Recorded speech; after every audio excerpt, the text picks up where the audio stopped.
C'est vrai que plus globalement, pour rester un peu sur ce thème-là, mais plus globalement, en quoi l'ajustement du match 4 avait été bon pour moi, c'est que peut-être que sur le début de la série, je trouve que les Wolves respectaient un tout petit peu trop le spacing de Dallas. Voilà, Dallas a des shooters capables qui ont été en réussite sur les playoffs, on peut le dire assez clairement, vous le savez, mais voilà, je pense qu'il y avait peut-être moyen d'abandonner encore plus, et c'est ce qui a été fait au match 4 en se disant, voilà, on fait des stunts, on les fait agressivement.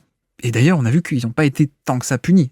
Il n'y a pas eu tant que ça de kick-out pour des shooters ouverts, et il n'y a pas eu tant que ça de shoots ouverts de Dallas qui ont été rentrés et qui ont un peu puni ce dézonage, en fait, des mecs qui viennent s'interposer en plus sur le pick and roll. Et voilà, c'est vrai que c'est peut-être un petit regret pour moi, c'est que je m'attendais peut-être à plus. Je m'attendais à des schémas peut-être plus agressifs encore, avec un spacing de Dallas qui est pas parfait, donc un peu moins respecté que ça n'a été le cas au final sur la série. Et puis c'est vrai que pour dézoomer un peu, pour aller sur une échelle peut-être un peu plus macroscopique et stratégique, plus que microscopique et taxique, comme on vient de décrire un peu précisément là sur des actions précises sur le terrain, mais c'est vrai que c'est un peu mon regret, c'est que finalement, je m'attendais et j'espérais peut-être que Minnesota respecte un peu moins le spacing de Dallas.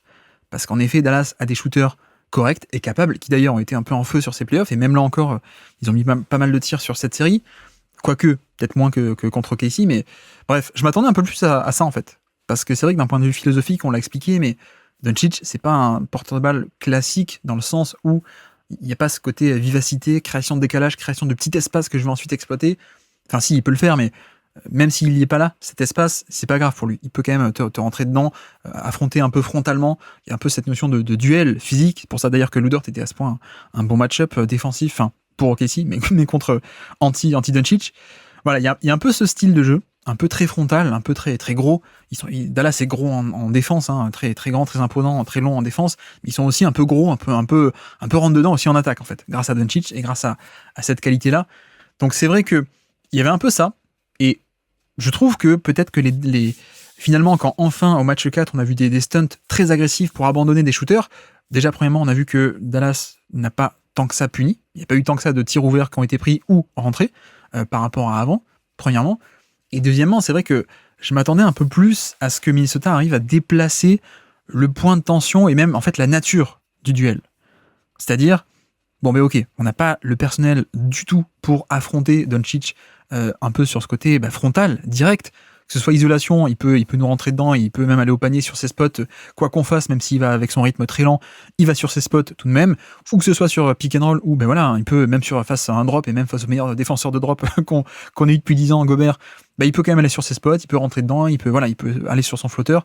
Voilà, il y a un truc très, très dans le duel, et si t'as pas les armes, et Minnesota n'avait pas les armes un peu physiques pour le stopper en premier rideau notamment, c'est compliqué. Et donc je m'attendais un peu plus à ce que Minnesota ne se laisse pas embarquer dans ce genre de nature d'affrontement, un peu côté duel, un peu duel direct, frontal, mais qu'ils arrivent un peu plus à déplacer ça sur un aspect de mouvement.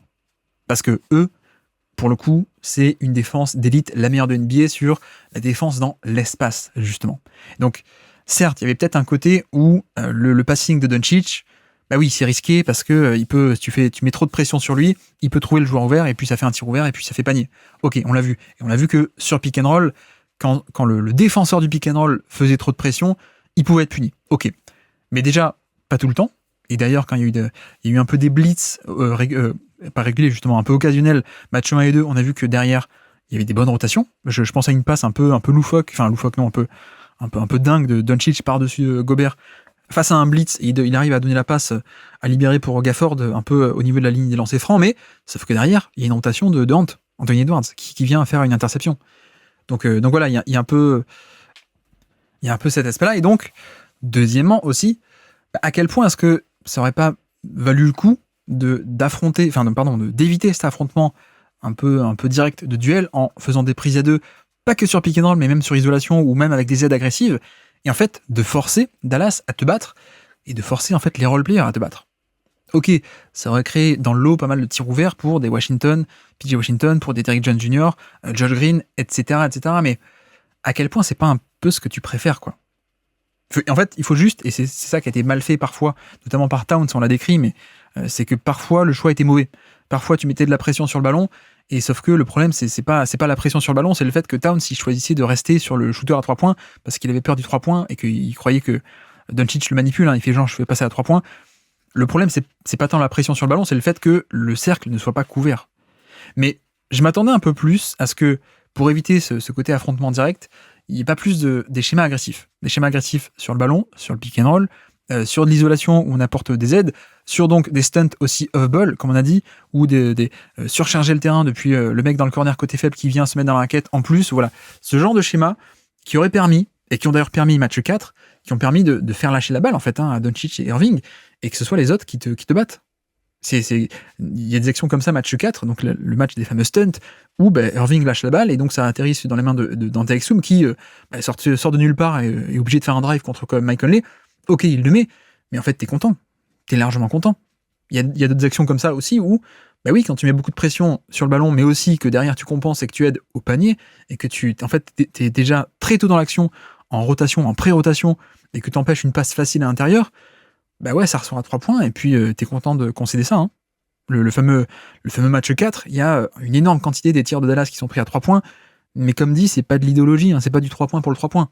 C'était un peu par dépit. C'est parce que la raquette était bouchée, la fréquence de tir au panier autorisée sur ce match-là était très faible, et le très haut total de tirs à 3 points, mais c'était un peu parce que, c'est ce que voulait Minnesota, quoi. Donc là-dessus, je suis un peu déçu. J'étais un peu déçu parce que je trouve que dans la philosophie, dans la nature de cet affrontement, c'est un peu Dallas qui a dicté ses règles, et je m'attendais à ce que Minnesota soit capable d'être agressif et de devenir proactif pour justement empêcher ce type d'affrontement et forcer donc des kick-out ensuite, et que tu peux compenser, parce que c'est ça aussi la force de Minnesota, c'est de compenser. C'est pas que faire une aide agressive, c'est que derrière, ils ont des mecs qui sont capables de faire la 2e, 3e, 4e, 5e rotation de la possession avec la bonne réactivité, la bonne longueur, etc.